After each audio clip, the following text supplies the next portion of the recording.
మంచిర్యాల జిల్లా చెన్నూరు మున్సిపాలిటీలో బీఆర్ఎస్ పార్టీకి మరో షాక్ తగిలింది.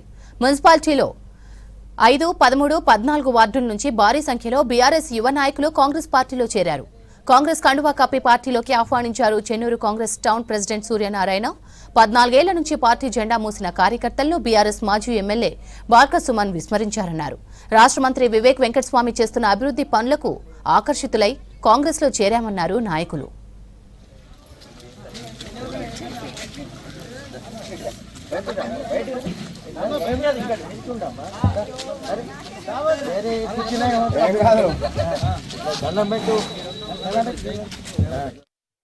కాంగ్రెస్ పార్టీ ప్రవేశపెట్టిన సంక్షేమ పథకాలను ఆకర్షిస్తులై యువకులు పెద్ద ఎత్తున కాంగ్రెస్ పార్టీలో చేరడం జరిగింది. కాంగ్రెస్ పార్టీ అంటేనే పేదల పార్టీ, కాంగ్రెస్ పార్టీ అంటే బడుగు బలహీన వర్గాలకు సంబంధించిన పార్టీ. కాంగ్రెస్ పార్టీని గెలిపిస్తేనే ఈ సామాజిక వర్గంలో బడుగు బలహీన వర్గాలు బాగుపడతారని ఆశించి పెద్ద మొత్తంలో యువకులు అందరూ కాంగ్రెస్ పార్టీలో చేరడం జరిగింది.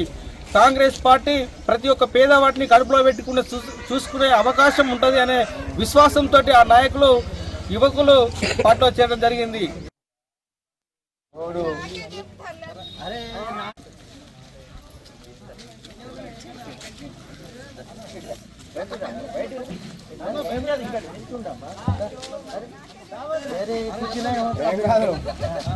దండం పెట్టు.